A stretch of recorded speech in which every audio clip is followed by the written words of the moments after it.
Hello everyone, and welcome to the next video in our Project 1999 TNT video series. Weary Bard at your service, and today we're going to start our line of creating classes and going into the details on making those classes. Today we're going to do a warrior, and we're going to talk about the warriors and what races can play them, so how to divvy up your stats, your statistics in creation, and a couple of the things that you want to do once you've created it to become a good warrior right from the start. So let's talk about a couple things. There are many races that can play the warrior, and that is the Barbarian, the Dark Elf, the Dwarf, the Gnome, the Half-Elf, Halfling, the Humans, Ixar, Ogre, Trolls, and Wood Elves.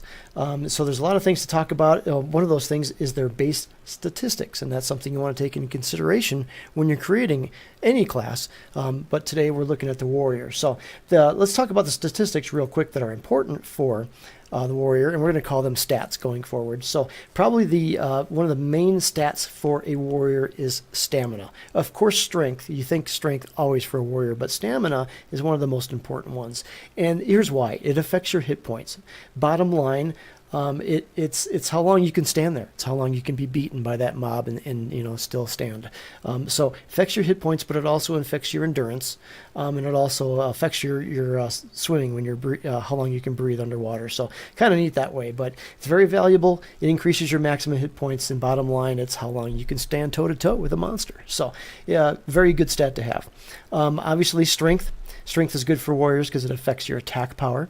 Of course, the more strength you have, the more power you're going to have with your swings and your weapons. The other thing it does is a weight limit too, which is a good thing to consider when you're creating a warrior, because not only the things that you pull off of monsters and coin that you get from the monsters as you battle. The other thing to take a look at is you're going to be wearing plate armor. So that all has weight, and plate armor is pretty heavy. So if you have a low strength score to start off with, you can don all of your plate armor and end up only being able to carry 5 more stone.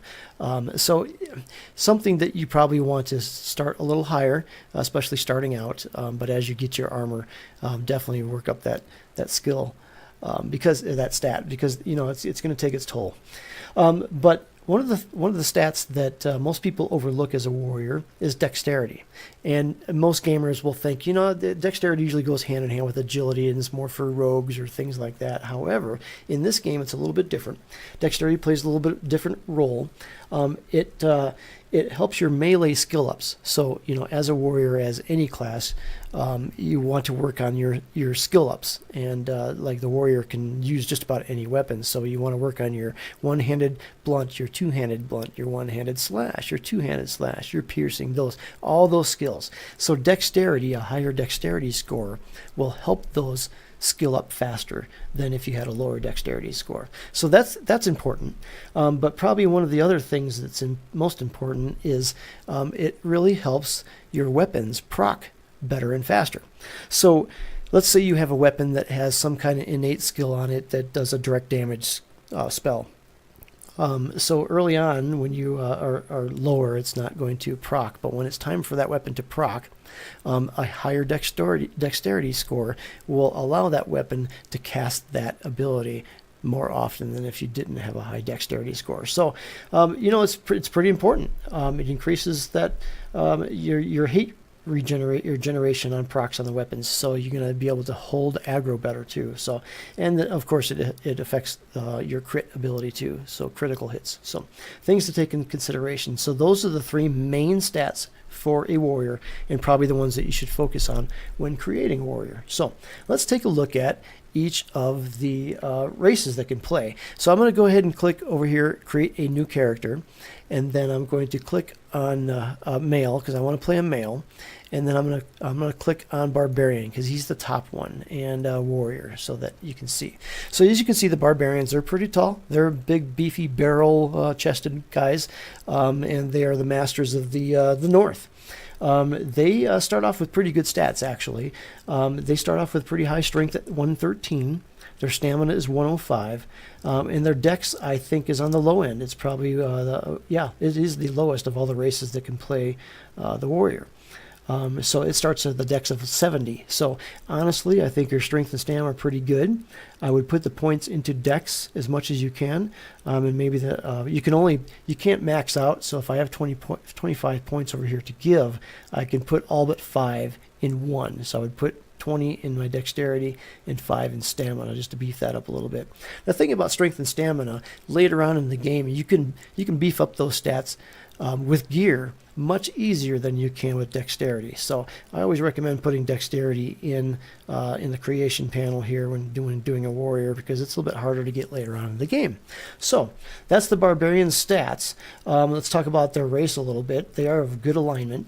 They start in a city called Hallis, which is way up north in the tundra, which is good and bad, I think. I like it because I think it's a really neat place to play. I like to role play, so I like to role play those kind of things. But some folks say, it's so remote that I don't like it, so they'll make a barbarian and then immediately try to move them to a more populated place, play with their friends, whatever. But I like it. If you're willing to stay up there, you have the whole place to yourself. So it's really not too bad. I like it. So that's Hallis. They have a couple racial skills innately for being a barbarian.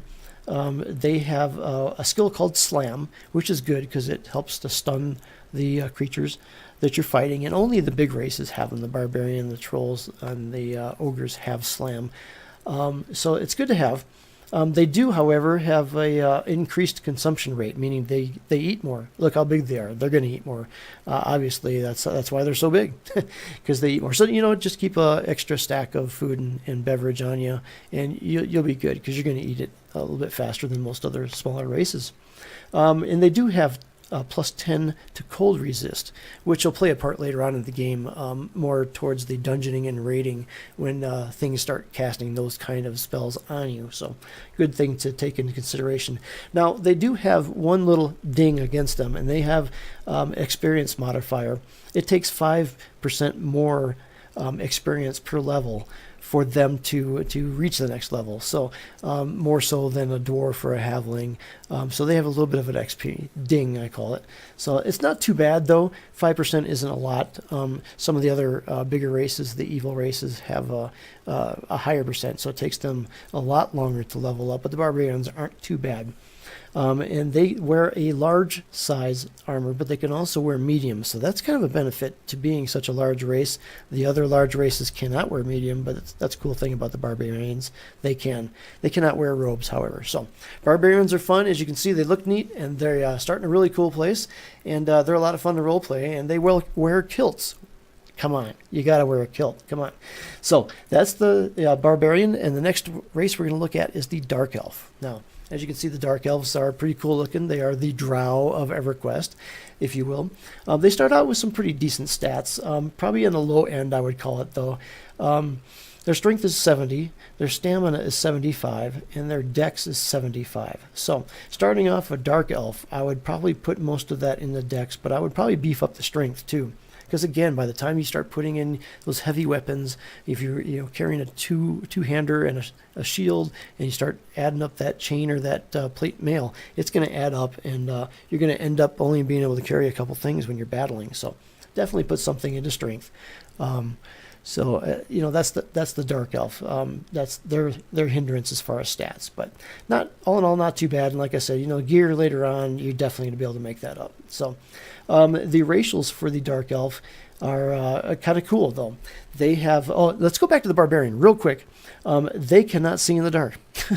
The Barbarians, the Erudites, and the humans have a hard time seeing in the dark. Now, that's a challenge, and most people will say, oh, I'll never play a race that can do that, but it's not so bad. There are things in the game that can give you light and help you see better. You're not going to see as good as other races that have infravision or ultravision, but there are some things that can help you, and to me it adds a whole nother depth of challenge to the game. I kind of like it. But the Dark Elves, they have ultravision, which is the best night sight in the game, so they can see really well at night. Kind of neat, and it's very handy to have, obviously. The other thing that they have is a skill called Hide. So they can click a button and they can kind of hide. They can make themselves invisible. Now, you can't move when you have hide. But it's kind of nice for, let's say your group is taking on a whole bunch of mobs, and you're all at half health, and the cleric is out of mana. It's actually very good to have hide, so you can click on hide and you can kind of sit down and rest without being attacked and being seen by any monsters. So kind of neat that way. So they start in a city called Neriak, and that is the Dark Elf city. It's just off of Nectulos Forest. And it's a beautiful city. It's amazing city. It has 3 different zones inside. It's huge, and it's really neat. So if you do start a Dark Elf, I always encourage everybody to explore cities, but Neriak is a very cool city to explore. They do not have an experience modifier, so that doesn't take them any extra XP, so that's a good thing. And they can wear medium or small armor, so that's good. So you have some options to mix and match on your armor there. So, all right, the next race that we're going to talk about is the Dwarf. So we're going to select the Dwarf and the Warrior there. As you can see, they look like dwarves. They have their beards, and they're short and stocky.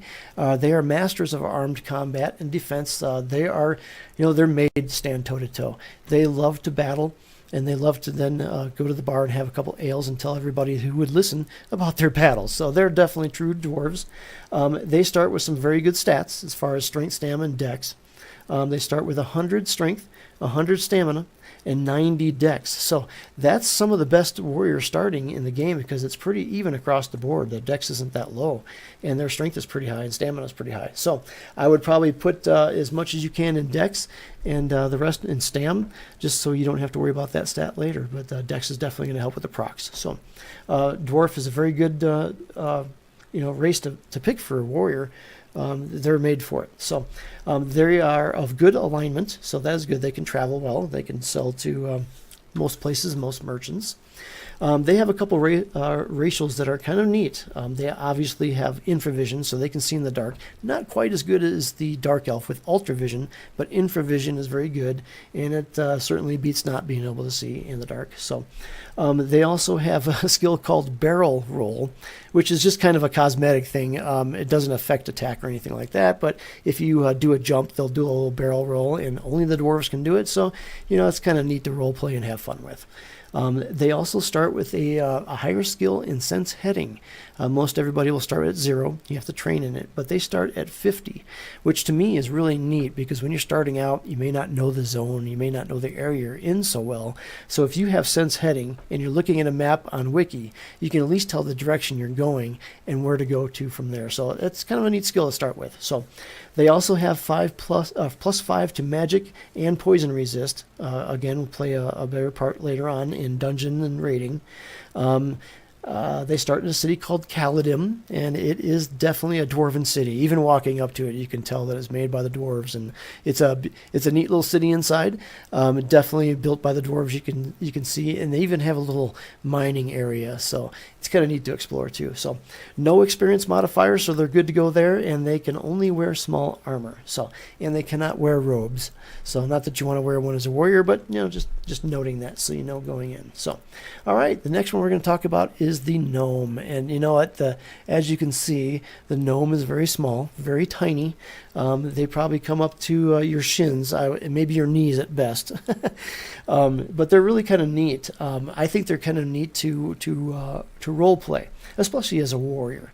They start with low skills, so you have to put some stats in there, and you have to gear them up really well. But there's nothing like a little, 2.5 foot warrior coming up with a huge weapon. It's bigger than he is, and standing toe to toe with mobs that are 5-10 times higher than, or larger than he is. So it's kind of neat, and to be able to say, "Hey, I'm a gnome warrior," and stand up to that, that's pretty cool in and of itself. So their stats, like I said, are kind of low. They start with 70 strength, 80 in stamina, and 85 in dex. So while I would definitely put some in dex, I would probably also up that strength again so you can hold that armor and then hold your other gear as well too. So the gnomes are kind of neat. They start in a little city called Aknon, and that's their own little city. No one else starts in there.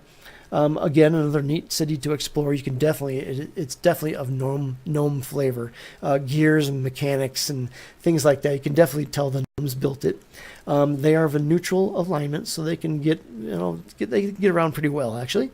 And their racials, of course, they have infravision, so they can see at night.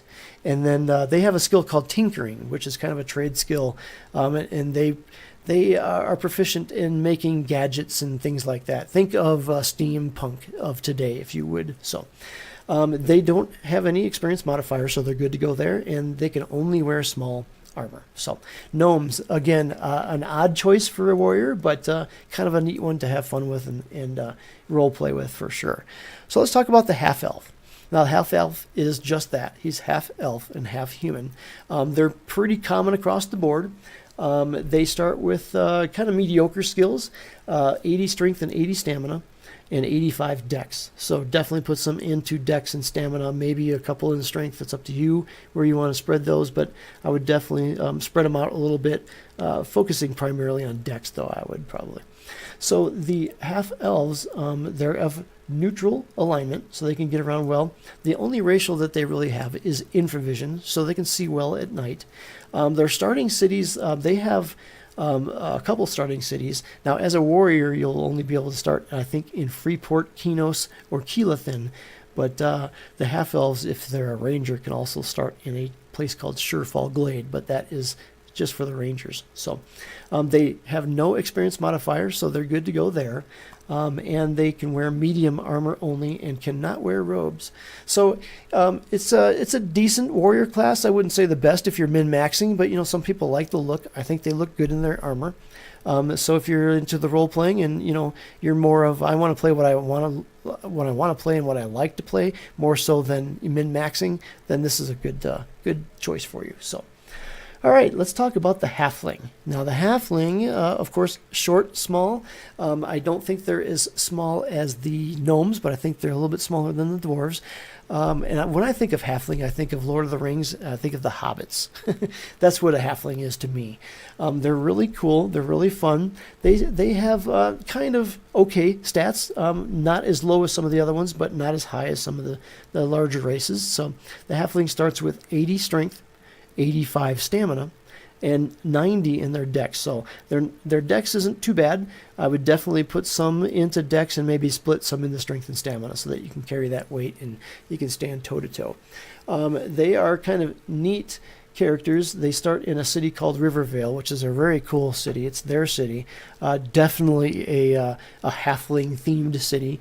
I would say probably the most fun music in the game as far as the city goes. It's definitely fun to be in. You cannot go into Riverdale and not be happy. That's the kind of music that they play. That's the kind of race I think a halfling is. So they are of good alignment. They have a couple racials, including infravision, so they can see at night. They have increased consumption rate, though. They're not a big race, but if you think about the hobbits, they ate like first and second breakfasts. So I'm thinking that the halflings are kind of the same thing, eating a lot because they can and they enjoy the food. So, carry an extra stack of food and water and you're good to go. So they have two skills that really help out, and this is one reason why many people select a halfling. Is they have both hide and sneak. So while the dark elf had hide, it started at a skill level of 1. Now the halflings have hide and it starts at skill level of 50. So you're going to be a lot more successful in hiding when you click the button. But the other thing that they have is a skill called sneak. So if you hit the hide and you're successful, and you hit the sneak and you're successful, not only are you hidden, but then you can move. Now, you're not going to be very fast at all, but it comes into play when you're trying to, let's say, get through a difficult area where the mobs are really tight and you don't want to be attacked. It's also good for if your body's down in a dungeon and it's hard to get. You can hide and sneak and drag your corpse out without getting attacked. So kind of neat to have, and many people will pick a halfling just for those two skills alone. They also have +5 to disease and poison resist. But they do have a little bit of a XP ding that I call it. So it's going to take them 5%. Actually, they have an XP modifier that's on the positive, so it takes them 5% less XP to level than it does other races. So they actually level a little bit faster than most. So that's kind of neat. And they can only wear small armor. They cannot wear robes, but as a warrior, again, if you're wearing a robe, you're probably role-playing. And, it could be fun, just not effective. So, all right, our next one is going to be the human. Now, the human is just that. It's a human. They are, they're warriors and they're masters of armed combat, of course. The human is kind of the Swiss Army knife. They're a little bit good at everything. They have a lot of tools in their pocket. They can get around very well, but they're not the masters of any one thing. So they get along with everything good. They're good and neutral, they can travel well. Their stats are kind of they're mediocre. I wouldn't say low, but they're mediocre. So they start with 85 strength and stamina and 75 dex. So I would definitely put some in the dex there, maybe, and split the rest on strength and stamina, but definitely focus on that dex because it's kind of on the low end, and you definitely want that for later on. So the humans, they can start in a couple cities, either Freeport or Kinos. Again, they are neutral, so they can get along with the good and the neutral races, so they can travel real well. Just can't go to the evil areas, obviously, because they'll be killed on sight there. They do not have any experience modifier, so they're equal. They're just neutral along the lines of leveling, and they can wear medium armor. So again, it's a human. I personally I don't think I've ever played a human in EverQuest, simply because I play these games to escape who I am and be something different. So I just, I've chosen never to play a human. But, it's up to you. They're fun. They're kind of neat. And you can name them Bob. All right, so the next class would be, we're going to start talking about some of our evil races. And the first one we're going to look at is the Ixar. Now, as you can see, they are a lizard-looking race. They're a very cool race, very fun to play. They are killed on sight. In most every other place in the world, so you have to take that into consideration. They are very, very evil and they're hated by everybody, but they do have some benefits, and they do have some things that make them a good trade-off class to play, or race to play. So let's look at their stats. They start with 80 in both strength and stam and 85 in dex. So while not the lowest, they're not that high on the stats, and there's reasons for that, which we'll get into here in a second. But I would definitely put some into dex and strength and stam. So split your points across the board so that they're going to have a good advantage going into it. So let's talk about the race itself a little bit. They start in a city called Kabilis. It's over in Kunark. This race came out with the Kunark expansion, so that's where they started. And they are the only ones that do start there. And it's probably the only place in the world that they're not killed on sight, honestly. So they are an evil, and I would say super evil alignment. So take that in consideration. It does add a whole level of challenge to the game, but you know what?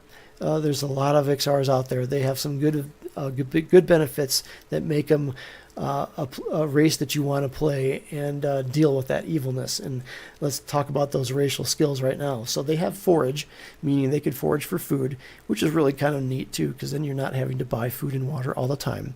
It's automatically there. You click on forage, and if you're successful, you get some food or water, and you start stacking that up, and it's kind of nice. So now they have infravision, so they can can see well in the dark. But they start out with a skill of 100 in swimming. They are master swimmers right from the get-go. And that's one way that they can travel around their city. They have canals in their city. If you think of like Rome, if you will, canals that go throughout their city. So instead of running, they can actually swim and get there faster. They do have a negative 10 to cold resist, but a +5 to fire resist. But again, those things later on can be dealt with gear. Now let's talk about the things, the skills that make this race selected by most people who play either a warrior, a monk, or a shaman. They have an increased armor class, meaning innately their armor class is higher than most other races, because I think it's because they're lizards. Look, they're scaled. They have a built-in scale mail armor right there, just naked. So that's really cool. But on top of that, they also have increased hit point regeneration. Now, if you combine those two, they're constantly regenerating their hit points, and they have increased armor class, so they're going to get hit less. Those two things right there make them an excellent race to select for no matter what class you're going to pick, but specifically for warrior, fantastic. Now, because of that, they have a a very, very hard hit to the experience modifier, though. It takes them 20% more to level than any other race. So what does that mean? It means you're going to have to grind a little bit longer to get to your next level, as opposed to if you're a halfling, you're gonna grind a lot less to make your level. But I think that's the trade-off of to have that increased armor class and increased hit point regeneration is the XP hit. So 50-50 depends on what you want to do. If you like the modifiers that they have, the hit point and the armor class, and you're okay with just grinding out a little bit more, an excellent race to select. So they wear medium armor and they cannot wear plate. So that is the other thing about them. I think all the other classes can wear plate. The Ixars cannot, and I think the developers did that on purpose, because if you have increased armor class and increased hit point regeneration, and then you throw plate on there, it would be kind of overpowered and out of balanced. So I think they did that as a trade-off for the other two stats. So that is the Ixar. They're a lot of fun to play, and I think they're some of their character designs, the way they fall, the way they die, the way they feign death, it's pretty hilarious. So kind of a neat race. So let's talk about the next one, and it's also an evil race, and it's probably the biggest race, and that's the Ogre. Now, the Ogre, I would say, is probably the #1 race that is selected for a warrior, and we'll get into why here in just a second. But as you can see, they're lumbering, enormous, ugly guys. So, but they're kind of fun. A lot of people role play them as kind of the dorky, dumb kind of ogres, and they have a lot of fun with it. So, definite role play race, but definitely one of the best ones to pick as a warrior. And here's why. So they start out with amazing stats, actually, as far as strength and stamina go. 140 in strength, 132 in stamina. Now, they severely lack in dexterity. That's the lowest at 70. However, with the other two being that high, you can stack all your points into dexterity, and you really help him out. So, like I said, strength and stamina is a lot easier to get later on in the game, but dexterity is a little bit more difficult. So definitely start putting stats into dexterity, and with the warrior, the Ogre warrior, definitely want to put it into dexterity. So let's talk about the race a little bit. They start in a town called Agak. That is their own hometown, and I think it is off of Inathul Swamp. Don't quote me on that, but it's down there, kind of remote, out of the way. But again, if you like that kind of thing, you'll have the whole area to yourself. They are of evil alignment, so take that into consideration. They are pretty evil. Not quite as evil as the Ixar, but you're going to have a difficulty, going to places like Freeport and Kinos, the good, and even some of the neutral. So take that into consideration when you're making it, because it adds that much, that level of difficulty to the game. They have increased consumption rates, so they'll eat a little bit more. Of course, look at them. That's how they get so large. I'm sure they probably eat twice as much as a halfling. So. And they eat a lot too. So they have infravision, so they can see at night, of course. They have slam, which is that stun ability. I think the barbarians, trolls, and ogres are the only ones that have that. So that's another key issue that most people consider when they're selecting the race for a warrior, because it's good for a warrior to have. But here's why most everybody picks an ogre to be a warrior. They have a skill called frontal stun immunity. So which means that if you're face to face, toe to toe with a mob, and they're all going to hit you and stun you. Okay, and being stunned is no fun, because even while it only lasts a couple seconds probably, but when you're standing there waiting and you can't do anything because you're stunned, it's like it lasts days. So it's very, very uncomfortable and annoying. So ogres cannot be stunned from the front. Now, from the back and the side, of course, they can be, just like any other class, but that is probably the prime stat of why people pick an ogre. So a very good thing, I think. So they do have an experience hit, 20% more XP to level. So just like the Ixar, you're gonna be leveling more. So a little bit harder to level, but that's the trade-off. It's a great race to play, to have some fun with, and a great race for a warrior. They wear large armor, but can't wear robes, because honestly, I don't think I'd want to see an ogre in a robe.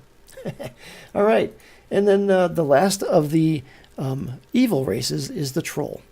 And as you can see here, the troll is nothing but hideous. Yeah, hideous. They're not pretty. The women are even uglier. But you know, that's part of role-playing a troll. The trolls are supposed to be ugly. But they're a very good race to select for a warrior, and let's talk about why. So their stats that they start off with, they're pretty good, actually, in strength and stam, 118 and 119.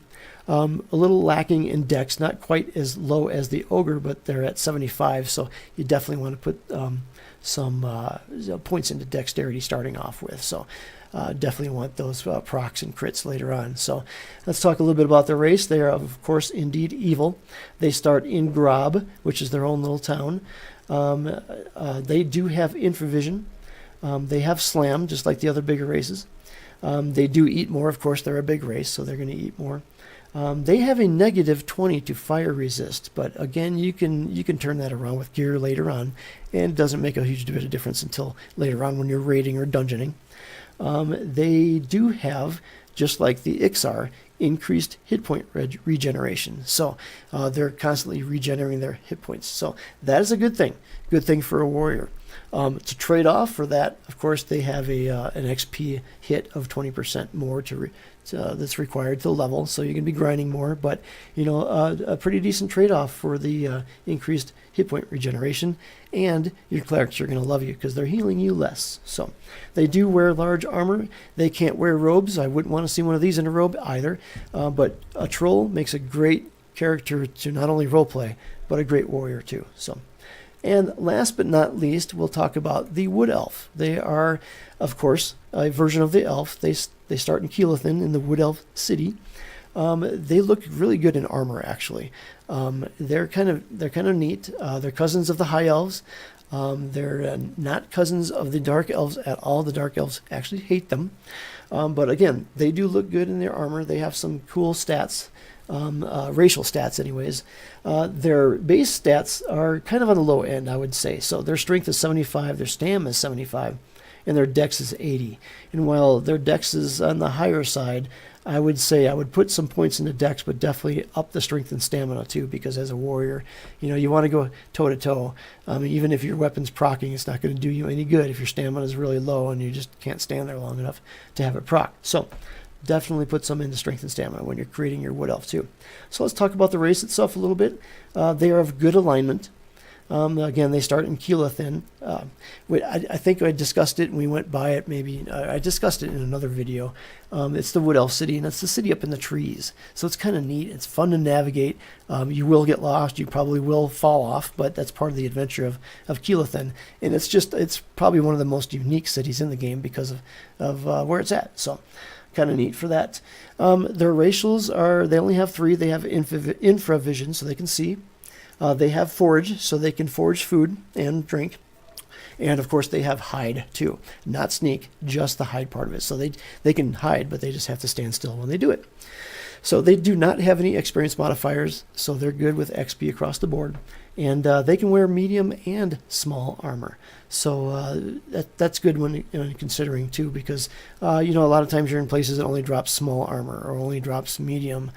So if you're a large race, those, you know, you wouldn't be able to take the armor that drops. But the races that can wear more than one size kind of have a little bit of advantage when it comes to that. So, all right, so those are the races, and you know, when it comes down to it, you can min-max if you want to play the best warrior. You know, pick the Ixar, the Ogre, if you want to be, you know, buddy badass later on. But if it comes down to, you know what, I don't like the ugliness, I don't like playing evil, I want to look good, you know, pick what you want to play, because later on, you can up the stats and everything. You can make yourself a lot better with gear. You know, with the stats like stam and strength and dex, all in the jewelry and the armor that you get, and even the weapons you get later on.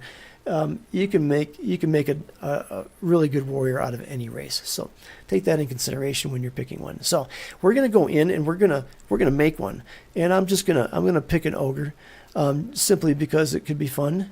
There we go, and I'm gonna pick a warrior. So that's it. There's my ogre. The first thing I want to do is you can select male or female, and as you can see, the females are just as gorgeous as the males. I'm going to go back to the male. And then you can select your face by clicking the Set Face button. And you can scroll through the faces and pick one, but as you can see, I don't think there's any that are any prettier than the other ones. So I'm going to hit the random button and take whichever one it gives me and accept it. So there I am. I have tusks and I have a pretty large gash right down the center of my mouth. So it looks like I've been in battle already. All right, so then we're going to attribute our stats, our points over here in our stats. So we have 25 to dilly out. So I'm going to put as many as I can in dex. We want to definitely bring that dex up because they start with a high strength and stamina. So in any of these, there. So now I've got 95 dex, which is pretty decent. Again, I can get gear later on to up it, but we have huge strength, huge stamina, and pretty decent dex to start with. So now that we've divvied up our points, we're going to hit the next button, and then we're going to pick a deity. So now let's talk about the deities a little bit. Obviously, you can pick agnostic. That means you're not committing to any deity or any belief. You know, a lot of people will say that's good because then you can travel easier. It's not going to affect where you're killed on site or who you can sell to, and that's good. But let's consider some of the other deities. The thing that you're going to cheat yourself out of if you pick agnostic is the deity-based armor sets that are out there. So let's say you pick agnostic. If there's Khazak Thule armor out there to be made, you wouldn't be able to wear it. So that's one thing to consider when you're doing the deities. Agnostic is good, but I personally usually always pick a deity so that I can take benefit of those deity-based armor sets out there because they're pretty cool and they have some pretty good stats, but they usually have some pretty decent abilities attached to them too. So I would say definitely worth it. So which deity you want to do, you know, it's totally up to you. You can use it to role play with.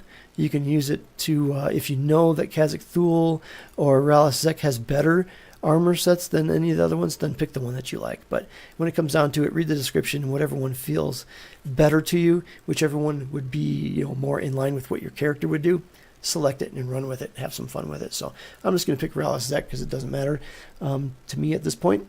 The other thing that you do want to take into consideration, other races, obviously the Ogre can only start in Agok, but if you pick like a human or a half-elf, they have options of cities that they can pick like Kinos or Freeport.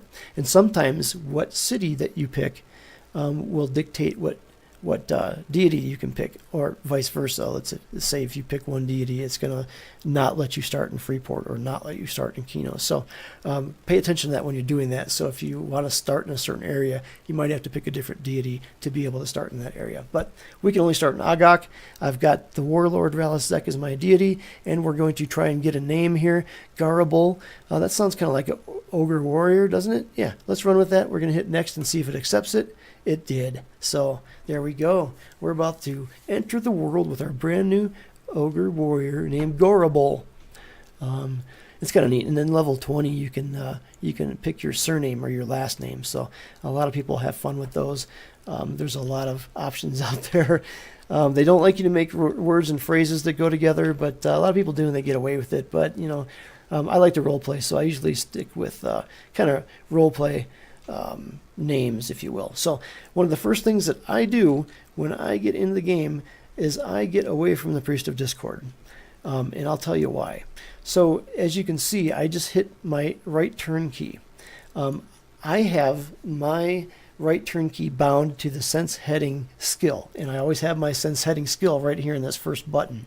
And once you set that, it's account wide, so no matter what character you have, when I hit my D key, it's also going to click sense heading. The reason why I do that is because every time I turn right, it's trying to do sense heading, and it's practicing that skill every time I turn right. Otherwise, you have to click the button and click the button and remember to click the button, and you always forget to click the button, so you don't skill it up as fast. So every time I turn right, it's trying to skill up, so it's very beneficial. But as you can see right now, by default, when you create a new character, the sense heading button isn't there. The melee attack is there. So if I happen to have the Priest of Discord targeted and I turned to right, I would have automatically attacked him and he would have killed me. And that is why you see those corpses in front of him, because they accidentally attacked him and they died. So I'm going to left click and hold on that and it puts it on your cursor, and I'm going to just dump it because I don't want to put that there. I have my attack bound to another key, the V key. V is in Victor. You can bind it to whatever you want to, but that's the handiest one for me is right there at my thumb, so I can automatically attack. So let's talk about some of the things to start off with the warrior. Obviously, I don't want to be player killer. PvP. So that's what the Priest of Discord is there for. You would take this book right here, the Tome of Order and Discord, and you would hand it in to him. However, I don't want to be player versus player, so I'm just going to take that book and destroy it. I don't ever need it. I will never need it. Even if I change my mind later, I can get one of those books later on from the Priest of Discord and then turn it into him. But I'm not a PvP kind of guy, so I definitely want to equip my weapon. It is a short sword. And you can right click and see the stats on that. So you can see it's 4 damage, 29 delay, meaning how fast it swings. It can go in the primary or secondary slot, so that's your right or left hand. And you can see the weight and what size it is and some other stats. So pretty basic. That's what you start with. It is no trade, so when it's time to upgrade, you just have to destroy it. No one will even buy that one from you, not even the merchants. So now... those are those kind of things. This is a tattered note. All new characters will start with this. If you right click on it, you can read it, and what it's going to tell you to do is it tells you to go see your warrior trainer and turn this note into him, and he's going to give you like a new tunic or something to start off with, and you get a little bit of experience, and that's what that note's for, just to see where your trainer is, because he'll come into play later when you want to train on your skills. So we're not going to do that now, but that's what you do with that. So we're going to close that, and we're going to take a look at some of the skills that the warrior specific has. Probably one of the most important one is right here, taunt. What taunt does, if you're new to gaming, when you're a warrior, you want the mobs attacking you. You want their attention on you, not on your cleric, not on your squishy casters. So let's say a mob decides to run off and starts bashing your cleric. You walk over to it, target it, taunt it, it's going to pull his attention back to you. So as a good measure, you want to taunt all the mobs that are on you periodically, just to keep that, what we call aggro level, focused on you. That's your job. You're the tank. You're there to take the damage, so you don't want anybody doing it. So taunt is very, very important, but it is a skill that you have to work up. So definitely want to work that skill up fast. So click it all the time. Kick is another one. That's obviously another way to do damage, is you kick and you use your foot. So I don't have a target selected, so I can't do anything, but that's another attack. And bash, and as you can see, they're linked. So if you click kick, you can't do bash right afterward. They're kind of linked. So a bash requires a shield, and it's going to bash the target with your shield. So that's definitely good to have too. So I think it does. I haven't played many warriors, but I think it does stun them too, or has a chance to stun them. So definitely good skills there to have. And then there's of course range attack. A lot of times as a warrior, you're not only going to be the tank, but you're going to be the puller too. So you're going to go pull the mobs back to where your group is. So an easy way to do that was just get a cheap bow. You don't need anything expensive, just a cheap bow and cheap arrows, because all you're doing, you don't need to do a whole lot of damage to them. You just want to pull them and get their attention. So that's what the range attack is for. So that's something to start off with. So yeah, so those are the main things. I think those are probably the main things you want to start with. Let's actually show you the sense heading. So if you look at your action buttons, obviously these first ones are pretty basic. But if I move over to here, and that tips thing is going to come up all the time unless you select those two radio selections there to not show them. But you know, if you're new to the game, I would leave them come up, because every time you go to do something new, it's going to give you some pretty insightful tips on how to do things. So leave it up if you like. So as you can see here, the action abilities tab here, there's nothing on them. But if I right click on them, I have a window that pops up that gives me a choice of which ones I can use. So I want to select sense heading for one of them. And this is just a place to store them. It doesn't mean that anything is bound to these. Like if you hit the one button or anything, it's not going to press this one. So I'm going to select bind wound for another one, because as a warrior, that's going to play an important role of healing yourself. Because if you're under 50% and you have bandages, you can use that skill to help heal yourself, but only up to 50%. So, and I think those are the two main ones. There's slam. Oh yeah, definitely want slam on there. Because that's a Ogre and Troll and Ixar specific one, so definitely good to have. And then I always put fishing on there just so I have it for later, because fishing is kind of cool. You can fish and then with the cooking skill cook some food, and later on you can get some decent food with stats like stamina and strength on them too. So then I would take, I would left click and hold, and it puts that button on my cursor, and then I would put it there. And as I say, that one is bound to my D key, so every time I turn right, it's trying to do sense heading. So that's what I recommend to build up your sense heading very, very fast. And then I'm going to put slam over here because we definitely need that. And then bind wound you can put it wherever makes sense. So there's the sit. Find. That came into play later on in EverQuest that Project 1999 isn't going to. It's a skill that allows you to find things for quests, but doesn't play a lot of roles in this game, so I usually just take it off. You can leave the sit there, because if you sit, it automatically changes to stand, and you can use it to stand. But however, I have that bound to a key as well on my keyboard, because it's just much easier to use. So I usually get rid of that too. Then later on, if I want, I have these boxes open. Now, of course, you have other, rows and rows. You have 10 total rows that you can use to populate with buttons, but you have to change back and forth to do them. So yeah, so those are the main things. We already went over the UI, so I'm not going to go into that. That was in our last video, but that is the warrior. So the main things you want to focus on is your stats, your stamina, strength, very much dexterity. Don't forget about that. You want to do your skills. And here's the other thing that I do too. I will come over here, and as a warrior, I said that you're going to be pulling, right? So you're going to pull the mobs. So if you can see these are blank right now, but I always make a custom macro, and I would name it something like incoming, so INC for incoming, and I'll make it whatever color so I can see it. So what I want to do in the command line is tell my group that %T is incoming. And what that's going to do is the %T is actually my target. It's a code command in here that will say to the group, \G is group, that the Priest of Discord is incoming. And then assist me. So that will tell my group that just by simply pressing that button. And you can put that button anywhere. You can put it over here. See, I'm not in a group, so it's not going to work. But you can make many different ones. I think I talked about the train one, the location one, the corpse one, but the other one is \assist. So I'm going to put ASST, short for assist, and then let's say I'm not the main tank. Maybe I'm an off tank in a raid. So the main tank is taking another mob, and he wants me to assist him.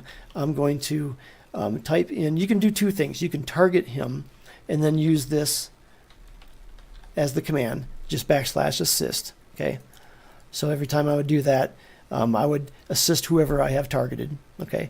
Or you can come back in here and you can say assist %T. So that's also going to, or if you want to change it every time you have, a new warrior or a new main tank in your group, you can change it to their name, assist mark. So it's going to do that too. So many different options there to do that, but assist is very important. It's very important for the rest of your group. As a warrior, you want to let them know what target you're on and to assist you, because if you have more than one mob, your enchanters are going to be mezzing the other mobs, and you don't want the rest of the group attacking them.